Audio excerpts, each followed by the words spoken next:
नमस्कार दोस्तों, मैं बेंगलोर से डॉक्टर इंदु झुंझुनवाला एक बार फिर आप सभी के समक्ष अभ्युदय के इस पटल पर, जहां की 15 दिनों से लगातार हम साहित्य और राष्ट्रीय चेतना इस विषय पर वार्ता कर रहे हैं। आजादी के अमृत महोत्सव के शुभ अवसर पर कि साहित्य का कितना योगदान है राष्ट्रीय आंदोलन में, स्वतंत्रता आंदोलन में, और साहित्यकार जिन्हें हम सिर्फ साहित्यकार के रूप में पढ़ते हैं, वो किस तरह से उन्होंने स्वतंत्रता के आंदोलन में अपनी आहुति दी है, लेखन के अलावा तन मन और धन से जुड़ करके भी। तो ये एक अलग परिप्रेक्ष्य है एक साहित्यकार को देखने का स्वतंत्रता सेनानी के रूप में। और उसी कड़ी में आज हमारे साथ वार्ता करने के लिए मौजूद हैं पटना से डॉक्टर ध्रुव कुमार जी। डॉक्टर ध्रुव कुमार जी, आपका बहुत बहुत स्वागत है अभ्युदय अंतर्राष्ट्रीय के पटल पर। धन्यवाद, और आपका भी बहुत बहुत स्वागत है। सभी लोगों का स्वागत है जो लोग इस कार्यक्रम को देख और सुन रहे हैं जी। और ध्रुव कुमार से हम वार्ता शुरू करें।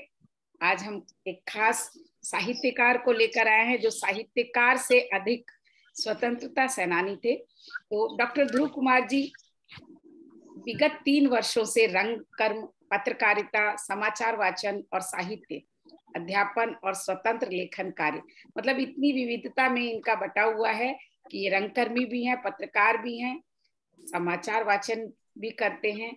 और अगर साहित्य की बात करूं, अगर लेखन की बात करूं, तो बहुत बड़े साहित्यकार हैं जिन्होंने कि मैं देख रही हूं कि प्राचीन भारतीय इतिहास एवं पुरातत्व, पत्रकारिता, जनसंचार एवं शिक्षा शास्त्र में एमए और एमएड और पीएचडी, ये सारा कुछ आपने जो किया है बिल्कुल अलग सा विषय है भारतीय इतिहास और पुरातत्व, जिसको आपने चुना है। और उसके बाद पत्रकारिता में आपने किया, और इतनी सारी पुस्तकें हैं आपकी और अलग अलग विधाओं पर हैं। सबसे बड़ी बात ये होती है कि या तो कोई कथाकार हो या कोई कवि हो, लेकिन आपकी पुस्तकों में देख रही हूँ कि लघु कथा भी है और उसके अलावा बहुत सारे आलेख भी हैं, कविताएं भी हैं। और निश्चित ही आप चूंकि इतिहास से संबंधित है तो इतिहास की पुस्तक तो उसमें होनी ही है, पत्रकार है तो पत्रकारिता की बात भी है।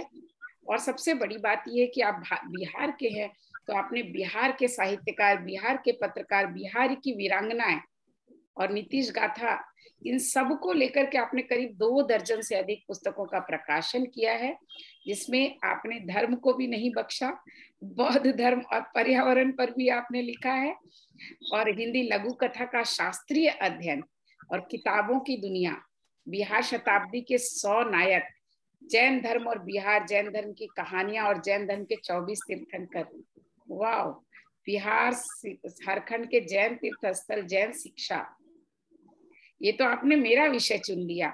आपको मैं बताऊं कि मैंने जो पीएचडी की है वो हिंदी जैन साहित्य में वर्णित दर्शन एवं सिद्धांतों पर किया है वैज्ञानिक रूप से। तो मुझे पहले आप मिले होते तो बहुत सारा मदद, आपसे मुझे बहुत सारी मदद मिल सकती थी, क्योंकि आपने बहुत कुछ किया है। और बिहार तो वास्तव में गढ़ है महावीर और बुद्ध का। तो आपने अपने राज्य की, मैं कहूँ अपने जो क्षेत्रीयता की, आपने काफी कुछ उसमें उसको समेटा है, समेटने की कोशिश की है अपने साहित्य में। और उसके साथ साथ बहुत सारी किताबों का आपने संपादन भी किया है, पत्रिकाओं का भी किया, सर्जना पत्रिका, स्पर्श लघु कथा केंद्रित ई मैगजीन। और उसके बाद जब इतने सारे काम कोई साहित्यकार कर लेता है समाज में, तो पुरस्कारों की झड़ी लगनी तो बहुत स्वाभाविक बात है।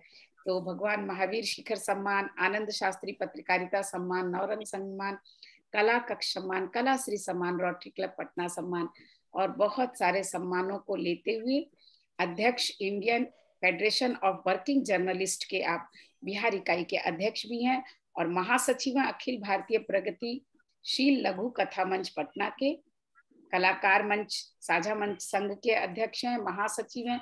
मतलब मैं पढ़ती चली जाऊं तो आप बहुत सारी संस्थाओं में सचिव और अध्यक्ष हैं, तो बड़ी लंबी सी बात हो जाएगी। और पाटलिपुत्र नाट्य महोत्सव में भी आप संयुक्त सचिव हैं, और फिलहाल आप विभागाध्यक्ष हैं शिक्षा शासन, नालंदा कॉलेज बिहार शरीफ और पाटलिपुत्र विश्वविद्यालय पटना में स्वतंत्र पत्रकारिता एवं लेखन आपका मुख्य विषय रहा है, या कहूँ एक मुख्य क्षेत्र रहा है जीवन का। और बहुत अच्छी बात है, क्योंकि पत्रकारिता अगर स्वतंत्र हो तभी वो पत्रकारिता है मेरी दृष्टि में। जहां वो बंध जाए किसी न किसी के अंतर्गत, तो वो पत्रकारिता रह नहीं जाती है। तो ये अच्छा लगा पढ़ के कि आपने लिखा कि स्वतंत्र पत्रकारिता है।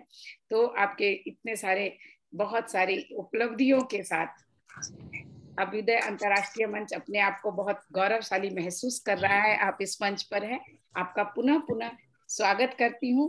और आज मैं आप लोगों को बताना चाह रही हूँ कि आज हमने जिनको लिया है, राम वृक्ष बेनीपुरी जी। और सच मानिए तो मैंने आज तक उनको इसी दृष्टि से पढ़ा था कि वो एक बहुत अच्छे साहित्यकार हैं।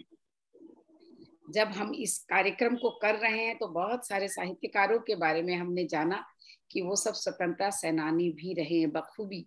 जैसे अज्ञे जी की बात हमने की, बिस्मिल जी को हमने स्वतंत्रता सेनानी के रूप में जाना था, लेकिन वो साहित्यकार भी थे।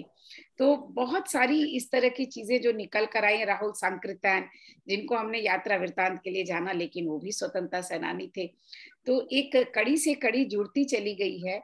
और उस कड़ी में आज हमने राम वृक्ष बेनीपुरी जी को जब पढ़ा तो लगा कि वो उनको मैं स्वतंत्रता सेनानी कहूँ या साहित्यकार, मतलब दोनों ऐसे अगर तुला में तौलूं तो बराबर से मौजूद होते हैं।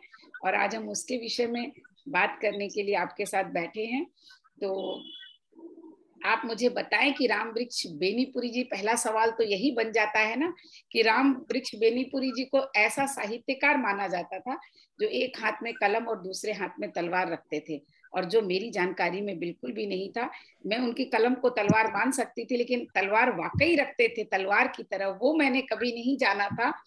तो अब आप मुझे बताएं कि अगर ऐसा कहा जा रहा है तो क्यों कहा जा रहा है, मैंने कभी नहीं जाना। तो आपको जानना चाहूंगी। नहीं, बिल्कुल वो स्वागत है आपका। धन्यवाद इंदु जी, बहुत बहुत धन्यवाद और बहुत बहुत स्वागत आपका। और ये अनोखा प्रयास है, मुझे लगता है देश में बिल्कुल इकलौता ये पूरे अंतर्राष्ट्रीय स्तर पर की बात करें तो जब हम आजादी के गर्व का महापर्व अमृत महोत्सव मना रहे हैं, तो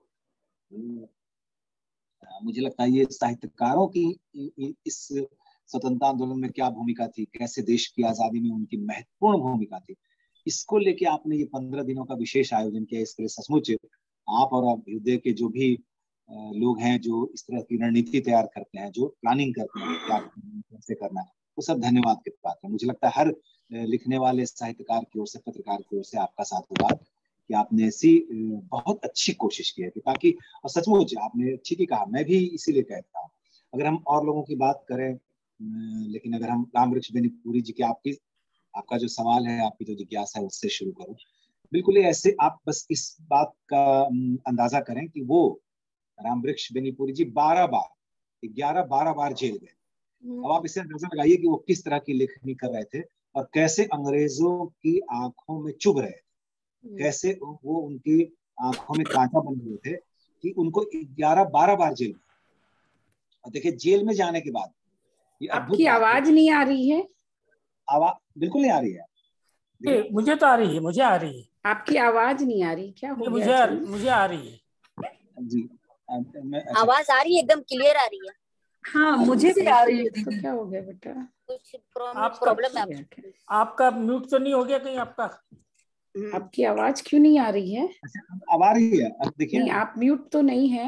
हम सबको आ रही है उनकी आवाज। नहीं दीदी, आपका ठीक नहीं है शायद नेट। हाँ, हम लोग को कमल भाई आप बोले। नहीं, बिल्कुल परफेक्ट है। कमल भाई की आवाज नहीं आ रही है। संकी आपका कुछ प्रॉब्लम है, आपका कुछ प्रॉब्लम है। आप एक काम करिए, लॉग आउट करके लॉग इन कर लीजिए। गलती से हो गया क्या ऊपर में उसको? अब आ रही है। वहीं पर एक क्लिक यहाँ कर रही थी, लेकिन यहाँ कहीं क्लिक हो गया लगता है मुझे। अब आवाज आ रही है? हाँ, अब आई। जी जी जी, धन्यवाद। सॉरी। तो मैं ये कह रहा था कि वो करीब 12 बार जेल गए। तो 12 बार जेल गए तो स्पष्ट है कि उनकी लेखनी, जो साहित्य कर्म था, वो अंग्रेज के अधिकारियों को ये बात चुभ रही थी कि वो ऐसी चीजें लिख रहे हैं जिससे देश में उनके खिलाफ वातावरण हो रहा है। मतलब बात समझने की जरूरत है। तो और जब वो जेल गए तो आश्चर्य है कि वो जेल जब गए तो हजारीबाग जेल में भी उन्होंने हस्तलिखित पत्रिकाएं निकाली अब आप कल्पना करिए कि किस तरह के जिद्दी वो साहित्यकार थे और देश प्रेमी थे कि जेलों में जाके लोग बाकी चीज की योजनाएं बनाते हैं, उन्होंने कहा कि नहीं, अपने विचार उन्होंने और हस्तलिखित पत्रिका, मतलब आश्चर्यजनक बात है, हालांकि उस दौर में यही प्रक्रिया कि लोग हाथ से लिखते थे, 8 पेज 10 पेज की खूब बढ़िया से उसका शीर्षक बनाते थे। ऐसी हस्तलिखित पत्रिकाएं देखी हैं और वो 60-70 के दशक तक निकलती थी बिहार के कई इलाकों से। कुछ लोग का कहना है कि जेपी मूवमेंट में भी वैसी पत्रिकाएं निकलती थी हस्तलिखित। हमारे साहित्यकारों के जो हमारे वर्गीय साहित्यकार हैं, जो सीनियर हैं, मतलब उनकी अद्भुत निष्ठा है, देन है समाज को। और वैसे भी जब हम सब जानते हैं कि साहित्य मतलब सबका हित, तो ये कैसे मुमकिन था कि साहित्यकार जो समाज को देख के समाज का प्रतिबिंबित करने की कोशिश कर रहे हैं, समाज को आईना बन रहे हैं, वो अंग्रेजों के जुल्मों को देखकर चुप हो जाते? जाहिर सी बात है। तो उन्होंने अपनी उन चीजों को, उन लोगों की पीड़ा को अपने साहित्य में जगह दी, साहित्य में उतारा। इसके लिए उनकी कई रचनाएं प्रतिबंधित हुई। हम सब जानते हैं बहुत सारी ऐसी रचनाएं जो आज भी प्रकाशित नहीं हुई, और ऐसी एक बार लगभग 250 से अधिक 247 पुस्तकों को उन्होंने जब्त की। अंग्रेजों ने कहा कि ये बैन कर दी जाते हैं, ये इसकी एक भी प्रति कहीं मिलेगी तो वो दंड के भागी होंगे, पढ़ने वाला लिखने वाला कहीं भी। तो उस माहौल में रामवृक्ष बेनीपुरी जी आते हैं और वो इस ढंग से काम करते हैं, वो युवक निकालते हैं। अब आप देखिए, अच्छा ये भी नहीं कि वो बहुत मतलब कोई बहुत फ्रीडम फाइटर किसी पार्टी के लिए काम शुरू किए थे, वो बिल्कुल साहित्यकार थे, पत्रकार के रूप में काम करना शुरू किया। 15 साल में ही उन्होंने बहुत प्रसिद्धि हासिल कर ली, कई जगह उनकी रचनाएं छपने लगी। जेल क्यों गए फिर? जी जी जी, जेल क्यों? हाँ बिल्कुल, उनको उनकी रचनाओं को लेके अच्छा लिखते थे ताकि उनको उन पे लगता था कि आप उन दिनों एक बात थी कि आप देशद्रोह कर रहे हैं, भड़का रहे हैं लोगों को। हाँ, सत्ता के खिलाफ लोगों को एकजुट कर रहे हैं। तो ये उनकी रचनाओं में साबित करने की कोशिश होती थी। और उनको उस समय अंग्रेजों के काल में तो था कि आप इमीडिएट कभी भी किसी कारण से आपको जेल भेज दिया जा सकता था, बाद में ट्रायल होगा, अगर लगता था तो फिर छूट जाते थे। तो ये लोग छूट जाते थे। गांधी जी ने भी बचने की कोशिश की। देखिए गांधी जी भी इतनी सारी पत्रिकाएं निकाली, किसी में पब्लिशर खुद नहीं थे, किसी में संपादन में उन्होंने सीधे सीधे नाम नहीं दिया जानबूझकर, क्योंकि अंग्रेजों की नजर में वो ना आए। लेकिन सबका संपादन उन्होंने किया, कुछ खुल के किया, कुछ में नाम दिया, कुछ में नहीं दिया। लेकिन अंग्रेजों के जो कृत्य थे उसको उन्होंने कोशिश की। तो उस मामले में गांधी जी भी बहुत बड़े साहित्यकार, पत्रकार, संपादक थे। हम रामवृक्ष बेनीपुरी जी की जब बात करते हैं तो हम इसी से अंदाजा कर सकते हैं। दूसरा, अगर हम बात करें कि देखिए उनके साहित्य में जो जिनसे वो प्रेरित हुए थे वो गणेश शंकर विद्यार्थी थे, माखनलाल चतुर्वेदी थे और शिवपूजन साहब जी के साथ उन्होंने काम किया। कई मैगजीन, कई पत्रिकाओं में साथ में संपादन कार्य में भी लगे रहे वो। लेकिन जब आप देखेंगे कि राजनीतिक उनका किनसे रिश्ता था और कैसे वो ट्रेंड हुए उनसे, तो उसमें मदन मोहन मालवीय जी का नाम आता है, महात्मा गांधी जी का, राजेंद्र प्रसाद जी का और नरेंद्र देव जी, आचार्य नरेंद्र देव जी का। तो आप सोचिए कि कैसी स्कूलिंग हुई थी उनकी, किस तरह के लोगों से प्रभावित होकर वो चीजें लिख रहे थे। वो जबकि बाद के दिनों में हमने देखा कि वो इतने अच्छे संपादक सिद्ध हुए, इतने अच्छे गद्यकार, निबंधकार, उपन्यासकार सिद्ध हुए कि उनका कोई सानी नहीं है। शायद यही कारण है कि एक स्वतंत्रता सेनानी के रूप में उनके योगदान को भुला दिया गया या कम कर दिया गया। शायद इसलिए कि उनका साहित्यिक जो ऑरा था, जो साहित्य से उन्होंने जो उनकी जो छवि बनी वो बहुत बड़ा था। और उसके कारण एक जो फ्रीडम फाइटर की जो उनकी भूमिका थी वो धीरे धीरे छिप गई। जानकर आश्चर्य होता है कि बिहार में कांग्रेस के बाद जो समाजवादी आंदोलन की शुरुआत हुई उसमें उनकी भूमिका है, आचार्य नरेंद्र जी के प्रभाव के कारण, जयप्रकाश जी के कारण। और वो सामाजिक संस्थापकों में थे। वो बिहार में जो किसान आंदोलन, किसान सभा बनी, उसमें उनकी भूमिका थी। उसी समय, ठीक उसी समय जब आप देखें कि वो बिहार हिंदी साहित्य सम्मेलन की स्थापना से लेकर उसके बाद भी जुड़े रहते हैं। वो 5 साल महासचिव बनते हैं उसके। उन दिनों प्रधानमंत्री पद था बिहार हिंदी साहित्य सम्मेलन, जो कि लगभग 105 साल से ज्यादा हो गए हैं उसकी स्थापना की। और उसकी स्थापना में महात्मा गांधी की भी भूमिका थी। वहां देखिए साहित्य सम्मेलन का जब हम लोग इतिहास जानते हैं, इतिहास में पूछने की कोशिश करते हैं, तो पता चलता है कि फ्रीडम फाइटर्स ने ही, जो हमारे स्वतंत्रता आंदोलनकारी लोग थे, उन लोगों ने ही हिंदी की सेवा के लिए, गांधी जी को सपोर्ट करने के लिए, गांधी जी के हिंदी आंदोलन को सपोर्ट करने के लिए सोनपुर मेले में, गौर करिए, सोनपुर मेले में अखिल भारतीय हिंदी साहित्य सम्मेलन का सम्मेलन में तय होता है कि बिहार हिंदी साहित्य सम्मेलन की स्थापना हो, और उसके लिए फिर मुजफ्फरपुर में लोग बैठते हैं। कौन लोग बैठते हैं? फ्रीडम फाइटर लोग बैठते हैं, जो उस वक्त अंग्रेजी हुकूमत के खिलाफ लोगों को गोलबंद करने की कोशिश कर रहे थे। खुल के नहीं आ पा रहे थे, लेकिन कोशिश कर रहे थे गोलबंद करने की। और उन लोगों ने कोशिश की कि बिहार हिंदी साहित्य सम्मेलन स्थापित हो। 5 साल उसके प्रचार मंत्री रहे, फिर प्रधानमंत्री रहे, और 22वें महाधिवेशन में 1951 में जब हुआ साहित्य सम्मेलन का महाधिवेशन, तो उसकी अध्यक्षता की, यानी वो अध्यक्ष बने। कहने का तात्पर्य है कि उसी समान रूप से जितनी सेवा कर सकते थे साहित्य की, करते हुए उन्होंने देश की सेवा से मुख नहीं मोड़ा, और ये अपने उस दायित्व का निर्वहन किया जो उस वक्त के लोग, उनके साथी, खासकर जयप्रकाश नारायण जी कर रहे थे। जयप्रकाश नारायण जी के साथ उनकी बहुत ही रोचक घटना है, जिसकी कई जगहों पे चर्चा हुई है, बहुत कम हुई। लेकिन जब वो 42 के आंदोलन में जयप्रकाश नारायण जी हजारीबाग जेल से भाग के नेपाल चले गए, इधर बिहार से होते हुए, उत्तर प्रदेश से होते हुए नेपाल की तराई में चले गए, तो उनके साथ जो कुछ लोग नेपाल में बैठ के योजनाएं बना रहे थे और स्वतंत्रता आंदोलन को जारी रख रहे थे, वहां से बैठकर, उनमें रामवृक्ष बेनीपुरी जी भी थे। कहने का मतलब कि कहीं ना कहीं से उनके अंदर साहित्य अपनी जगह, साहित्य को मुझे लगता है, ठीक है, उनको लगता था कि उस वक्त, मैं फिर कह रहा हूँ, उस वक्त देखिए ऐसा माहौल था कि पत्रकार, साहित्यकार और आंदोलनकारी अलग अलग नहीं थे। वो सब एक मिशन में थे कि देश को स्वतंत्रता दिलानी है, देश के लोगों को जागरूक करना है, और इस दिशा में उन लोगों ने जितना योगदान कर सकते थे, चाहे वो साहित्य लिखकर किया, कविता लिख के की, पत्रकारिता के माध्यम से पत्रिकाएं निकाली, उसमें अखबार भी निकलते थे, तो साप्ताहिक अखबार निकलते थे, ये हमें ध्यान रखते। हाँ, तो प्रेमचंद ने भी तो सोजे वतन लिखा था, तभी वो गिरफ्तार हुए थे। जी बिल्कुल बिल्कुल, मैं यही मैं कह रहा हूँ।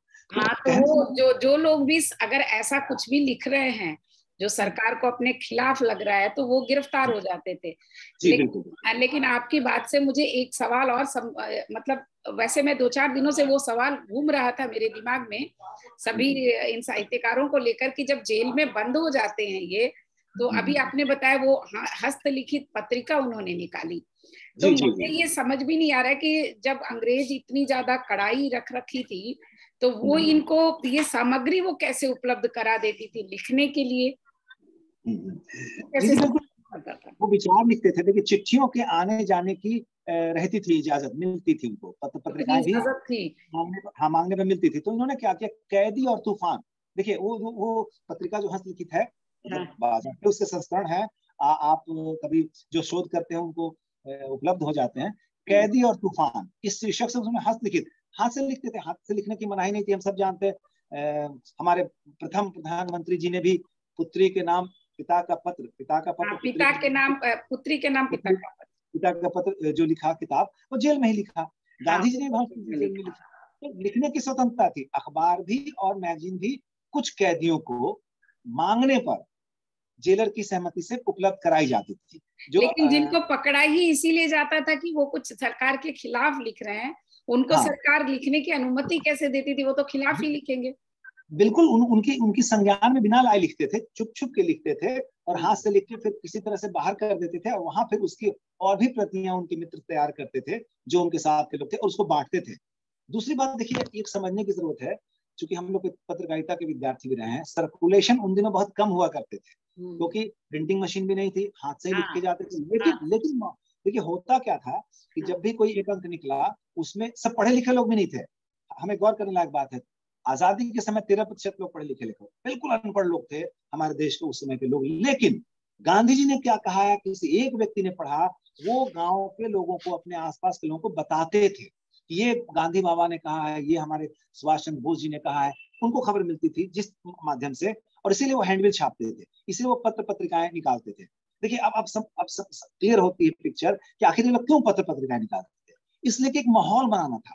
वो माहौल कैसे बनता, सब आज की तरह ये सोशल मीडिया नहीं था, हाँ। दूरदर्शन पे लाइव नहीं होता था, टेलीविजन पे लाइव नहीं होता था, कुछ भी नहीं था, तो क्या करते थे, मैगजीन निकाल के, अखबार निकाल के, उसमें संपादकीय लिख के, विशेष अग्रलेख लिखकर, अग्रलेख, गणेश शंकर विद्यार्थी देखिए पूरा जीवन उन्होंने इसी तरह व्यतीत किया, इतने सारे अग्रलेख लिखे, अग्रेसिव अग्रलेख लिखे।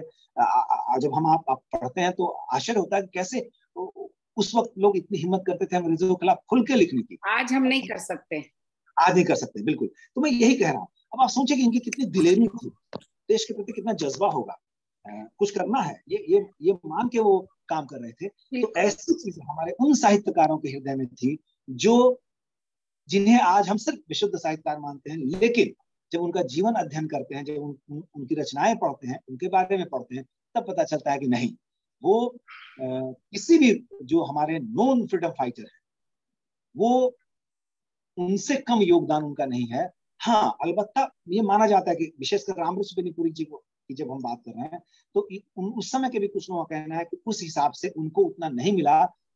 सरकार ने, यानी कि जो सरकारें आई, उतना योगदान के बदले उनको कुछ ऐसा जो उस वक्त की थी परंपरा, आराम से लोग विधायक बन जाते थे, वो सम्मान नहीं मिला जो मिलना चाहिए था उस स्वतंत्रता सेनानी के रूप में। लेकिन हाँ। आपने अभी भी बताया कि वो 11 या 12 बार जेल गए। जी बिल्कुल बिल्कुल, तो बिल्कुल ये तो रिकॉर्डेड है। हाँ। और बता, गांधी जयप्रकाश जी के साथ वो नेपाल में बैठकर सब योजनाएं बनाए, तो 42 में खुद भागे थे 7-8 लोगों के साथ, तो कूद के मतलब बहुत ही दिलेरी के साथ, और बताया जाता है घायल हो गए थे। तो हमारे दूसरे फ्रीडम फाइटर जिनका नाम योगेंद्र शुक्ल है, वो उनको गोदी में लेकर कई मील तक दौड़े, और तब मतलब कंधे पे रख के उनको लेके गए। तो इनकी शुरुआत कैसे हुई स्वतंत्रता आंदोलन में, ये कूदे कैसे? हाँ बिल्कुल, बहुत अच्छी बात की।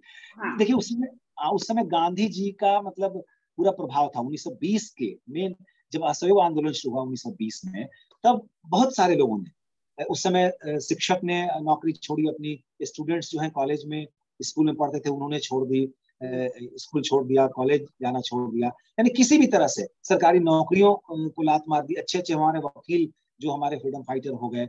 मतलब कहने का मतलब कि देश को देना है कुछ, अपना सर्वस्व न्यौछावर करना है। गांधी जी के आह्वान पर असहयोग आंदोलन के समय ये उस ओर आए, और फिर ऐसा आए कि वही होते रहे। तो असहयोग आंदोलन तो 94 में था ना, 42 में था? नहीं, वो तो भारत छोड़ो आंदोलन 1942 में था। हाँ, 1942 भारत छोड़ो आंदोलन था। असहयोग तो 21 में था, 21 में, हाँ 20 में और उसी समय हाँ उसके बाद क्रिप्स आए। फिर मतलब धीरे धीरे वो जो मतलब आंदोलन पूरी तरह से 20 में, मुझे लगता है 1920 के आसपास में, 1919 में जब जालियांवाला बाग कांड हुआ, उसके बाद मुझे लगता है पूरा देश आंदोलित हो गया। उसके बाद सहयोग रॉलेट एक्ट आया, और तब तो उसके बाद क्या विद्यार्थी, क्या शिक्षक, क्या वकील, क्या साहित्यकार, क्या सेठ साहूकार, सब लोग मिलके गांधी जी के नेतृत्व में, और उसके और जो और भी धाराएं थी, लेकिन निश्चित तौर पर गांधी जी का नेतृत्व था, उस समय तक आ गया था।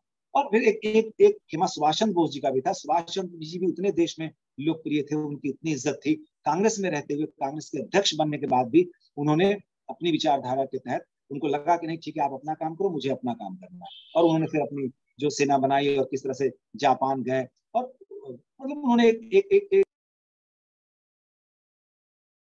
आपकी आवाज, भारत छोड़ते हैं तो उनको फोर्स, क्योंकि द्वितीय विश्व युद्ध के बाद स्थिति इतनी अच्छी नहीं थी अंग्रेजों की, ब्रिटिश हुकूमत की, और उसका दबाव उन्होंने बहुत अच्छा बनाया। शायद यही कारण है, अभी इस बात को लेकर पूरे देश में चर्चा हो रही है कि 42 के बाद उस तरह से कोई आंदोलन नहीं हुआ। तो यानी 42 के आंदोलन के समय ही अंग्रेजों ने तय कर लिया था कि अब हमको भारत छोड़ देने हैं, और उन्होंने ट्रांसफर की प्रक्रिया शुरू कर दी थी सत्ता। और धीरे धीरे और एक बात और गौर करने की बात है, हम 37 की अगर बात करें, 37 में देखिए पूरे देश में चुनाव हुए थे, पहली बार चुनाव हुए थे, और कई जगह अंतरिम सरकार बनी थी। मतलब जो पार्टियां अकेले विजयी हुई, उन्होंने अकेले सरकार नहीं बनाई, उन्होंने साथ मिलकर सरकार बनाई। और बिहार में उसका उदाहरण है कि अकेले जब सरकार बनाई, श्री कृष्ण बाबू ने बनाई, उसमें प्रधानमंत्री पद हुआ करता था राज्यों में भी, लेकिन उन्होंने तुरंत इस्तीफा दे दिया, इसलिए अंग्रेजों की नीति अच्छी नहीं थी। तो फिर अंग्रेजों ने फिर उनके मान मनोबल की, तब अंतरिम सरकार बनी, सभी पार्टियों के लोग मुस्लिम लीग के भी लोग थे उसमें, बाकी समाजवादी, मतलब सब लोगों ने मिलकर सरकार बनाई। यही इंटरिम गवर्नमेंट कही जाती है, अंतरिम सरकार कही जाती है। तो ये हमारे भारतीय स्वतंत्रता आंदोलन का एक बहुत ही अच्छा पक्ष है, गौरवशाली पक्ष है कि किस तरह से बाकी सभी दलों के लोगों ने सरकार बनाई और किस तरह से देश की सेवा करने की कोशिश की। हालांकि 15 साल की उम्र से ही आ गए थे स्वतंत्रता स्वाधीनता संग्राम में। हाँ, जी जी। मैंने कहीं पढ़ा है कि इनकी जो बहुत छोटी उम्र में शादी हो गई थी।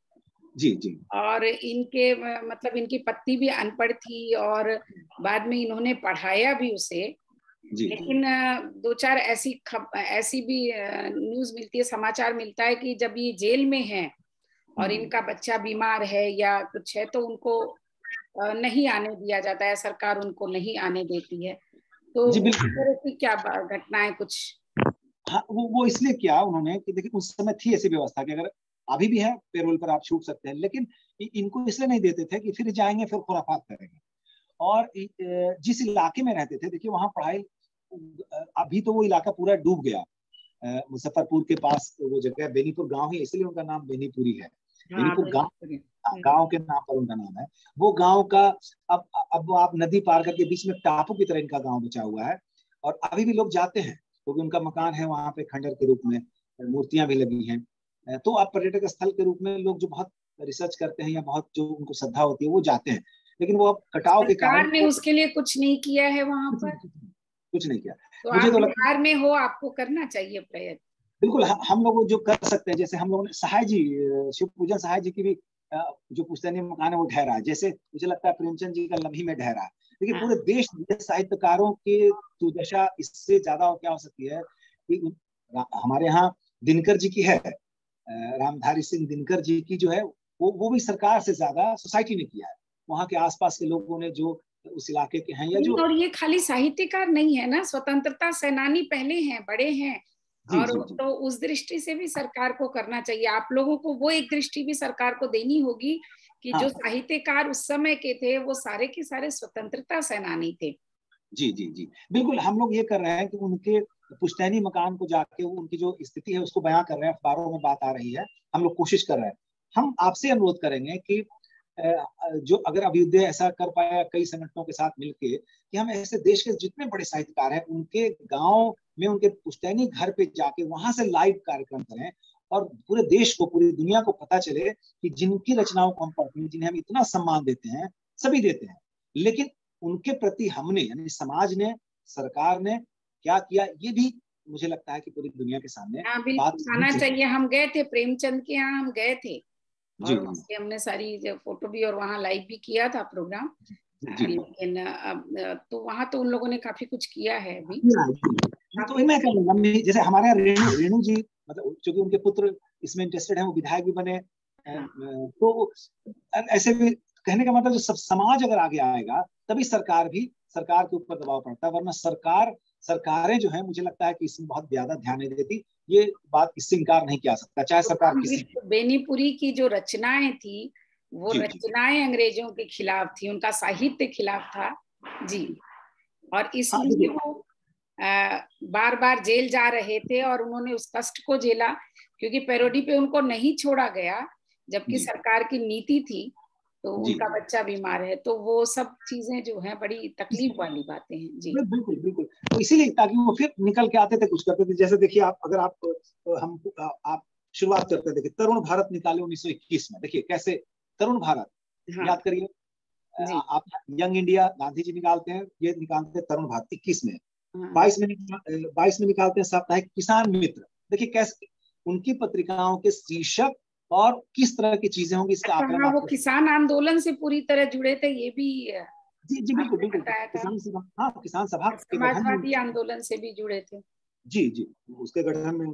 फिर आते हैं गोलमाल, बच्चों के लिए निकालते हैं 24 में। फिर बालक निकालते हैं, युवाओं को, मुझे लगता है कि देश का युवक बालक यानी कि जो किशोरावस्था में, उनको अगर सही दिशा मिले तो 26 में निकालते हैं। फिर निकालते हैं युवक, देखिए गांधी जी यंग इंडिया निकालते हैं, युवक निकालते हैं, तो किस तरह से 1929 में निकाले। फिर उन्होंने कर्मवीर निकाला, कर्मवीर। अब देखिए कि भाई देखिए सब शीर्षक किस तरह के हैं और उनकी क्या सोच रही होगी, कैसे उन्होंने काम किया होगा और किस तरह से, क्योंकि अंग्रेजों को जब तक खबर होती कि इस पत्रिका में क्या कुछ छप रहा है, तब तक वो अपना काम कर जाते थे। तब तक 150-500 प्रतियां पूरे देश में बढ़ जाती होंगी, और जो मैसेज जाना है वो चला जाता होगा, फिर उनको बैन तो किया जाता सारी प्रतियां हाथ से लिखी भी होती थी? नहीं, वो प्रिंटिंग में होती थी। प्रिंटिंग।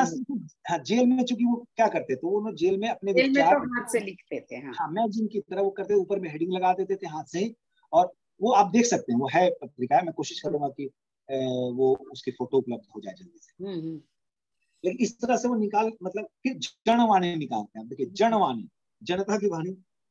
हिमालय को लेकर देखिए, हमारे नेपाली जी ने कितनी अच्छी कविताएं निकली है, हालांकि वो 62 में लिखी। तो कहने का मतलब वो बिंब जिसकी जरूरत थी कि मतलब ठीक वैसे ही जैसे आपको हम सबको याद है कि हमारे देश में एक बार बनारस के, मुझे लगता है बनारस में जब नाटक खेला जा रहा था, तो कैसे नाटकों में भी हम देश प्रेम की भावना भर सकते हैं। और नाटक था, दृश्य कौन था? वो नाटक का नाम था जानकी मंगल, और उसमें था स्वयंवर का दृश्य, सीता स्वयंवर का दृश्य था। और जो दशरथ सॉरी जो जनक है, जनक ये संवाद करते हैं, जब कोई भी धनुष नहीं तोड़ पाता तो जनक ही संवाद है। देखिए संवाद पे गौर करिए कि क्या इस देश में ऐसा कोई भी वीर पुरुष नहीं जो धनुष रूपी अंग्रेजों की सत्ता को उखाड़ फेंके या तोड़ सके। देखिए संवाद, देखिए संवाद कहां से कैसे इन्होंने, और ये बताती है कि हमारे लोग, जो हमारे रचनाकार थे, जो हमारे साहित्यकार थे, जो हमारे इस तरह के देश प्रेमी लोग थे, जो लोग थे, इन लोगों ने अपनी बातों को, हर विधा के लोगों ने अपने देश को ऊपर रखा, और मौके का फायदा उठाते हुए जो बातें कहना चाहते थे वो उन्होंने कह डाली।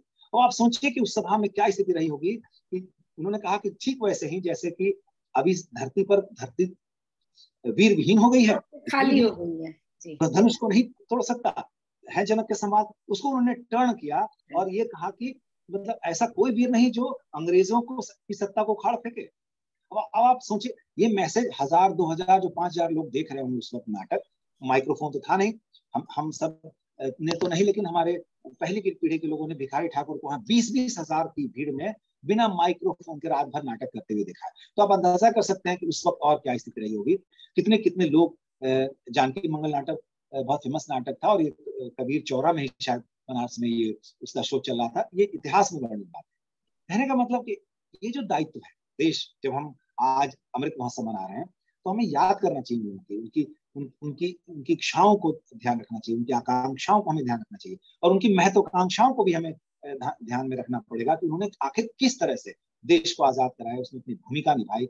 अगर ये चाहते तो साहित्य कर्म करते रहते सभी लोग। हम सब जानते, ठीक कहा आपने, प्रेमचंद जी की याद दिलाई। प्रेमचंद जी की भी जब हम रचनाएं पढ़ते हैं तो देखिए आप, कोई ना कोई पात्र इस तरह से उठ के आता है जो इस तरह की बात करता है, समाज के सुधार की बात करता है, समाज में जो पिछड़ापन है उसकी जो नीतियां हैं, इसके लिए जो जिम्मेवार नीतियां हैं, उनके खिलाफ बोलता है कोई ना कोई पात्र। तो ये कहीं ना कहीं से, ठीक है, सीधे वो क्रांति में नहीं कूदे, वो शहीद भगत सिंह नहीं बने, लेकिन उन्होंने जो अपना कार्य किया वो किसी मायने में किसी भी हमारे श्रद्धेय, हमारे शहीदों से कम नहीं है साहित्यकारों की भूमिका। ये मैं कहना चाहूंगा। और राम वृक्ष बेनीपुरी जी तो एक उदाहरण है, ये एक अद्भुत, मतलब क्या आप सोचिए कि उस तब जब इन सबों के बाद भी जब वो लिखते हैं, वो कलम उठाते हैं, तो कौन, अब आप एक देखिए और महत्वपूर्ण बात उनके साहित्य से जुड़ी हुई, किसी भी रचनाकार के लिए उनकी रचना अन्य भारतीय भाषाओं में अगर अनुदित हो जाए, सभी भारतीय भाषाओं में, कितनी बड़ी बात होगी। आज भी ये कल्पना की जा सकती। साहित्य अकादमी ने उनकी एक रचना को माटी की मूर्तें, हाँ, माटी की मूर्तों को, मतलब उपन्यास को भारतीय, उस समय जो जितनी भारतीय भाषाएं अप्रूव्ड थी, आज की तरह नहीं 24, उसमें सब में अनुदित कराई। तो मतलब कितनी, कहने का मतलब स्तरीय रचनाएं होंगी। उस समय के जो भी हमारे शीर्ष लोग थे जो साहित्य अकेडमी में बैठे लोग थे, उन्होंने पाया कि नहीं, ऐसी रचना बाकी भाषा के पाठकों तक भी पहुंचनी चाहिए, और उन्होंने ये कार्य किया। मतलब गेहूं और गुलाब की हम सब चर्चा करते हैं, राम वृक्ष बेनीपुरी जी की जो अगर कुछ कालजयी कृतियां हैं तो उसमें से एक ही है गेहूं और गुलाब। गेहूं और गुलाब। और पत्रिकाओं के मामले में तो आप अद्भुत, हिमालय, गंगा, नई धारा जो आज भी पत्रिका निकल रही है, लगभग मुझे लगता है 74 साल हो गए होंगे। वो आजादी के 48 से निकलना शुरू हुआ, 47 में देश आजाद हुआ था। उससे भी जुड़े हुए थे, शिवपूजन सहायक जुड़े हुए थे, ये रामवृक्ष बेनीपुरी जुड़े हुए थे। कहने का तात्पर्य कि एक ऐसा माहौल उस वक्त उन्होंने दिया देश को जो स्वतंत्रता आंदोलन को न सिर्फ सीधे सीधे प्रभावित करे, उनको प्रेरित करे, देश के युवाओं को, देश के लोगों को, देश की महिलाओं को, बल्कि सीधे सीधे आंदोलन में खुद भी आगे बढ़कर एक रोल प्ले भी किया कि भाई ये नहीं कि सिर्फ हम कह सकते हैं कि आप ठेठ भाषा में उकसा रहे हैं कि भाई आप भी अंग्रेजों के खिलाफ, नहीं, वो खुद भी आ जाते हैं फ्रंट पर ताकि नेतृत्व करते हैं। ये जो गुण है ये मुझे लगता है कि बाकी साहित्यकारों में कम दिखते हैं। मैं ये नहीं कह रहा कि नहीं दिखते, कम दिखते हैं। रामवृक्ष बेनीपुरी में ज्यादा दिखता है, वो खुल के आप कह सकते हैं वो आते हैं। और यही कारण है कि बाकी साहित्यकार हो सकता है उनकी एक आध रचनाएं प्रतिबिंबित हुई, एक आध बार प्रतिबंधित हुई, एक आध बार वो जेल गए हों, ये 1 दर्जन बार चले जाते हैं, 11-12 बार बार जाते हैं, बार बार आते हैं। ठीक वैसे ही जैसे कोई स्वतंत्रता सेनानी, कोई भी आंदोलन होता है तुरंत राजेंद्र प्रसाद जेल में डाल दिए जाते हैं, गांधी जी जेल में डाल दिए जाते हैं, श्री कृष्ण सिंह हमारे यहाँ जेल में डाल दिए जाते हैं, मौलाना मजरूल हक जेल में डाल दिए जाते हैं। वैसे ही रामवृक्ष बेनीपुरी जी भी प्रथम पंक्ति के आंदोलनकारी के रूप में जब भी कोई बड़ी घटना होती है, कोई बड़ा लगता है कि ये कोई षड्यंत्र है, इसमें इनकी भी भूमिका होगी, इनको जेल में डाल दिया जाता है। फिर भी ये ठीक है, बच्चे बीमार हैं, घर बिलट रहा है, जैसे कि साहित्य आमतौर पे आंदोलनकारी के घर में उन्होंने सिर्फ अपने प्राणों की आहुति दी। सब जानते हैं कि जब वो जेल जाते थे उनके घर की कुर्की होती थी, उनके घर वालों पे जुल्म ढाए जाते थे, उनके मकान गिरा दिए जाते थे। ये सब हमने देखा है, आंदोलनकारी के घर में ऐसा होता था जब वो जेल में होते थे। इन्होंने भी परवाह नहीं की, इनके साथ भी यही हुआ। साधारण सी बात है, पैरोल की बात आप करें, बच्चे बीमार थे, दे देना चाहिए था, नहीं दिया अंग्रेजों ने। क्यों? उनको लगा कि जाएंगे बाहर, फिर कुछ षड्यंत्र करेंगे, फिर कुछ और बहुत गरीबी की हालत में भी जिया है इनके परिवार वालों ने। तो जो हम स्वतंत्रता सेनानी जो लड़ते हैं फ्रंट में, उनको कहते हैं, मैं कहती हूँ इनके घर में जो औरतें होती हैं वो उनके साथ जिस तरह से जुड़ी हुई होती हैं और वो घर को संभालती है, तो वो उसमें बहुत उनकी भी अहम भूमिका है। जी बिल्कुल बिल्कुल होती है। देखिए अगर ऐसा ना होता तो वो खुल के इतना नहीं काम कर पाते। निश्चित तौर पर उन्होंने घर को, पत्नी पे, बहुत साहित्यकारों की जब आप हम जीवनियां पढ़ते हैं तो उन्होंने पत्नी को दायित्व दिया कि हमारी जाने के बाद माँ बाबूजी का ख्याल रखो, अपने बच्चों का ख्याल रखो, मेरे भाई बहनों का ख्याल रखो। यानी पूरा अपनी जिम्मेदारी, अपना दायित्व पत्नी को देके आए। अगर पत्नी की भूमिका उसमें महत्वपूर्ण ना होती, अगर उन्होंने पत्नी ने जिम्मेदारी न ठीक से उठाने की कोशिश की होती, तो मुझे लगता है कि वो देश की इतनी अच्छे से सेवा नहीं कर पाते। तो तय है उनकी पत्नी की, महिलाओं की, माँ की, बहनों की भूमिका भी महत्वपूर्ण थी और यही कारण है कि वो इतना देश के लिए खुलकर आगे आ पाए। निश्चित मैं आपकी बात से पूरी तरह सहमत। आपकी इस पूरी वार्ता, हाँ कुछ कह रहे हैं, कहिए। नहीं, मैं कुछ ज्यादा बोल गया, आप कुछ जी कह रहे थे। नहीं, मैं तो ये कह रही हूँ कि आज आपसे जब ये वार्ता हो रही है तो एक और चीज जो एक बस दिमाग में जैसे होता है ना कि कुछ चीजें दिमाग में चोट करती हैं, तो दिमाग में चोट ये कि अगर आज हमें आजादी मिली है तो उसमें साहित्य का इतना बड़ा रोल है, क्योंकि उस समय अगर कोई हथियार था आपके पास तो वो साहित्य था, जिसको कि आप जन जागरण के लिए इस्तेमाल कर सकते थे। और जब आप उसको इस्तेमाल करते थे तभी जन जागृत होता था, और जब जन जागृत होता था तब हम खिलाफत करते हैं, तब हम खड़े होते हैं, और तब वो आंदोलन होता है, तब क्रांतियां छिड़ती हैं, और तब जो है सिंहासन दहलता है। तो नींव में हमेशा साहित्य रहा है, या वो पत्रकारिता के रूप में हो, लेख के रूप में हो, कविता के रूप में हो, कहानियों के रूप में हो। लेकिन मैंने तो ये विषय ये सोच के लिया था कि साहित्यकारों की भूमिका रही है, वो भी स्वतंत्रता सेनानी रहे हैं। लेकिन आज आपसे बात करते करते ये समझ में आया कि साहित्यकार स्वतंत्रता सेनानी रहे हैं, बात बड़ी वो नहीं है। बड़ी बात वो है कि साहित्यकार उस समय साहित्यकार रहे हैं, वो खुलकर उन्होंने लिखा है, खुलकर जन जागृति उन्होंने दी है। आज का साहित्यकार उतना खुल के नहीं लिखता है, डरता है। उस समय के साहित्यकार न जेल जाने से डरते थे, न मरने से डरते थे, न लाठियों से डरते थे, और न परिवार की चिंता में छुप रहते थे। जी। और मैं आपकी बात आगे बढ़ाते हुए कहता हूँ इसमें कि देखिए हमारी पीढ़ी ने 47 या उससे पहले का आंदोलन नहीं देखा, लेकिन हमारी पीढ़ी ने 74 का आंदोलन देखा। हाँ आप देखिए 74 के आंदोलन में किस तरह से जयप्रकाश नारायण जी के साथ बिल्कुल इसी सामने तरह देखा है हमने तो वो रह जी के बिल्कुल पटना में, बिल्कुल आंखों जी के जी सामने। जी। तो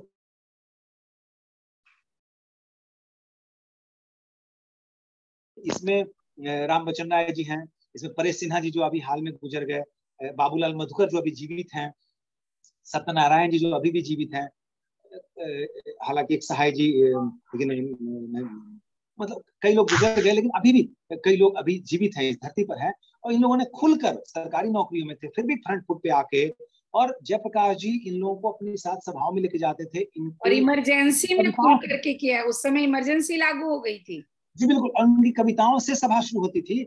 हाँ इनकी कविताओं से लोग उद्वेलित होते थे, और जयप्रकाश नारायण जी कहते थे कि नहीं, मेरा काम तो आप लोग कर रहे हो, आप ही करो।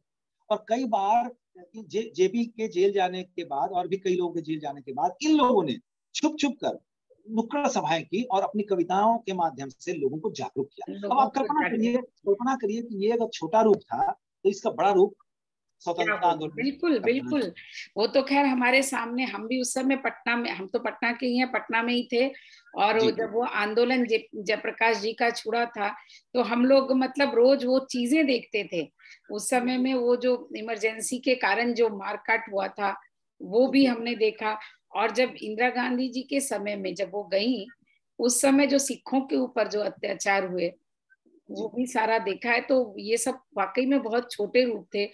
स्वतंत्रता का आंदोलन तो सालों साल चला है, और उसमें साहित्य की इतनी बड़ी भूमिका रही है कि मुझे लगता है साहित्य ही वो पिलर था जिसके बल पर स्वतंत्र सारा आंदोलन लड़ा गया। एक दूसरे को पत्राचार करके, एक दूसरे को अपनी बातें भेज करके, एक दूसरे में जन जागृति लाने के लिए प्रयास करके। और आज देश की ये स्थिति है कि साहित्यकार खुल के भी नहीं बोलता है। और आज साहित्य को वो जो सम्मान मिलना चाहिए था, जैसे आपने कहा बेनीपुरी जी को जो सम्मान मिलना था, उनकी जीवनी जब मैं पढ़ रही थी तो मुझे लगा कि ये कितने बड़े स्वतंत्रता सेनानी थे। तो लेकिन वो साहित्यकार की भूमिका में उनको कैद करके और फिर वहीं पर वो रह जाते हैं। ज्यादातर साहित्यकारों के साथ यही हुआ है। बहुत आनंद आ रहा है आपसे बातें करके इस बारे में, लेकिन मैं साथ में घड़ी भी देख रही हूँ। तो मैं आपसे ये चाहूंगी कि अंत में आप क्या कहना चाहते हैं, बिल्कुल कंक्लूड करें तो जी। हाँ बिल्कुल बिल्कुल। मेरे सामने किताब है शेमचंद सुमन जी की, वो देखिए क्या लिखते हैं उनके बारे में। लिखते हैं कि दिनकर और जयप्रकाश के व्यक्तित्व के विकास में बेनीपुरी जी की देन सर्वदा अविस्मरणीय और अभिनंदनीय रही थी। तो आप देखिए, इनकी दिनकर जी के व्यक्तित्व और जयप्रकाश के दोनों दो धुरी, एक राजनीति के, एक साहित्य के, और दोनों शिखर पुरुष। और दोनों के व्यक्तित्व निर्माण में किनकी भूमिका महत्वपूर्ण बना रहे हैं? बेनीपुरी जी। क्यों बना रहे हैं? देखिए, खुद दिनकर जी क्या कहते हैं बेनीपुरी जी के निधन के बाद। बेनीपुर जी के निधन पर दिनकर जी ने उनके प्रति श्रद्धांजलि अर्पित करते हुए कहा, जो भाव व्यक्त किए वे हमारे इस कथन की पुष्टि करते हैं। शेमचंद सुमन जी का है। उन्होंने लिखा, इन्होंने दिनकर जी, नाम से दिनकर मैं था। देखिए क्या लिखते हैं, नाम से दिनकर मैं था, किंतु काम से असली सूर्य बेनीपुरी जी थे। क्या बात है, बहुत काम से असली सूर्य। अब देखिए कौन सा काम? फिर वो आगे लिखते हैं, वे सचमुच मेरी आत्मा के शिल्पी और मेरे कवि जीवन के निर्माता थे। क्या बात, मेरी आत्मा के शिल्पी और मेरे कवि जीवन के निर्माता थे। कितने बड़े साहित्यकार! बहुत दिनकर जी भी उनके मूल। दिनकर जी भी अपना कह रहे, मेरे अंदर जो कुछ कवित्व जागा वो बेनीपुरी जी का। बेनीपुरी जी कितने बड़े, कितनी बड़ी, कितनी बड़ी, आप कह सकते हैं बड़ा औड़ा है उनका, जिसमें उन्होंने औरा कैसे बना? साहित्य से बना, उनकी कविताओं से, उनके संपादन कला से, उनके लेखों से, निबंधों से और उपन्यासों से। तब जब इन सब के बीच वो स्वतंत्रता आंदोलन में भाग ले रहे हैं, जेल जा रहे हैं, फिर आ रहे हैं, फिर अपना काम कर रहे हैं, फिर जेल जा रहे हैं, घर परिवार देख रहे हैं, घर ढह रहा है। जो जिस इलाके में रहते हैं वो बूढ़ी गंडक इलाका है, बाढ़ बहुत आती है वहां, जैसा मैंने पहले ही बताया।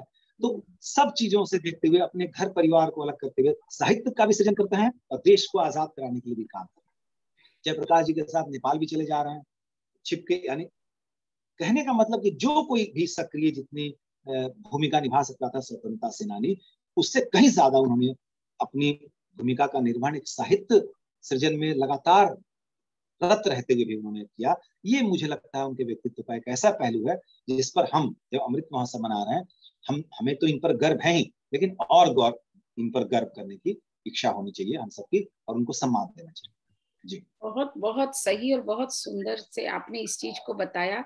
बल्कि मैं जैसे जैसे जानती जा रही हूँ साहित्य को इस परिप्रेक्ष्य में, मुझे लगता है हमने ये 15 दिनों का कार्यक्रम रखा है।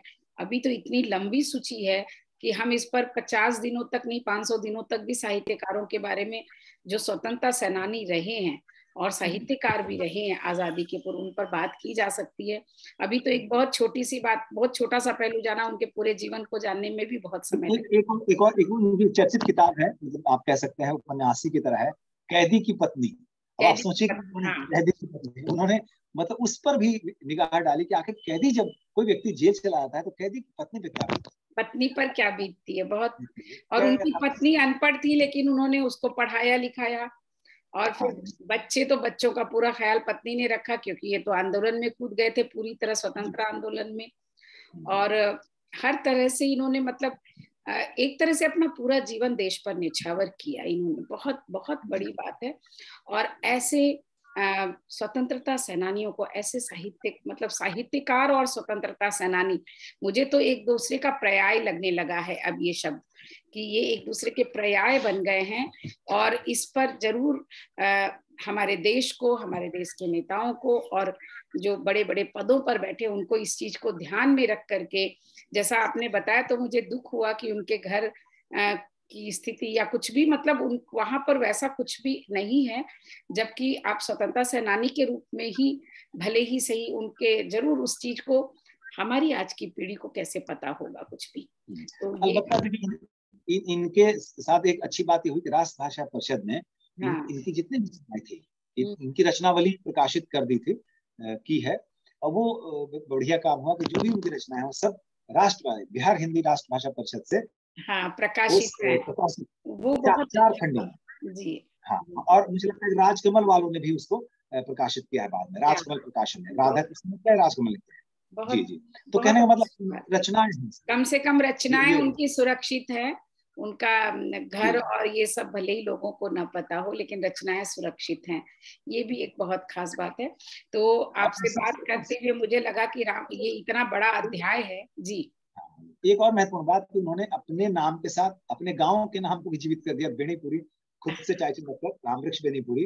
तो ये भी एक, मतलब मैं ये भी एक खास बात है कि राम वृक्ष के साथ, ये इनकी टाइटल नहीं थी लेकिन इन्होंने अपने गांव का नाम जोड़ा, तो बेनीपुरी भी एक सरनेम बन गया अपने आप में। हाँ, बेनीपुर गांव, बेनीपुरी ये हो गया। जी, तो बहुत बहुत बेनीपुर गांव। तो ये कहने, इससे पता चलता है कि उनकी दृष्टि कैसी थी, कहाँ तक दृष्टि, कहाँ तक सोचते थे वो, बहुत खास बात है, बहुत सुंदर। तो आज की ये वार्ता बहुत बहुत ज्यादा सुंदर रही है। और कल सुबह 11 बजे हमारे इस कार्यक्रम, पूरे 15 दिन के कार्यक्रम का समापन है। आप भी जरूर जुड़ेंगे और 2 मिनट सभी अपनी अपनी बात रख सकते हैं। तो आज हमारे साथ कमल भाई जुड़े हुए हैं, जो हमारी संस्था के संरक्षक हैं। तो मैं चाहूंगी कि कमल भाई आप इनका धन्यवाद ज्ञापन करें, जिससे कि हम इस कार्यक्रम को अब समापन की ओर ले जाएं। अरे नहीं, मैं धन्यवाद करूंगा कि आप सबने सुना। नहीं वो तो ठीक है, लेकिन कमल भाई पूरा शुरू से सुन रहे हैं पूरा, तो जरूर जी कमल भाई।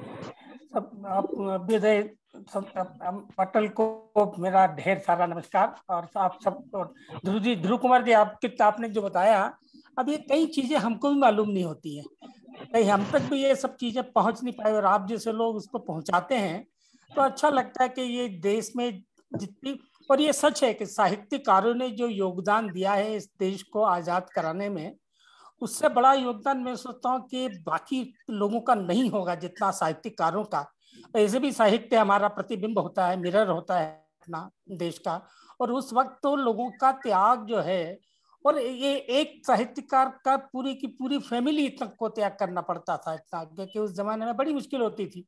तो मैं कई लोगों के बारे में समझता हूँ कि कैसे लोग इतनी कड़ी मेहनत के बावजूद भी, और कोई एक सेल्फिश, बिल्कुल निस्वार्थ सेवा जिसको बोलना चाहिए ना, उनको ना तो देश ने कुछ दिया, न ही किसी ने कुछ और दिया, पर उन्होंने खूब प्यार से, लगन से, सच्चाई से, आत्मा से देश की सेवा की। अब आजकल के इसमें तो ये सब बड़े मुश्किल सी बातें हैं सब ये, पर ये सच्चाई है। कम से कम इस बहाने हम थोड़े तो इंस्पायर, कुछ लोग तो इंस्पायर हों कि ऐसे लोग भी इस देश में रहे हैं जिन्होंने खुद की परवाह ना करके देश की परवाह को किया है। और तो उनको ढेर सारा नमन, और आपको भी पुनः पुनः नमन और धन्यवाद। इतना समय दिया, बहुत अच्छा लगा, बहुत बहुत धन्यवाद आपका।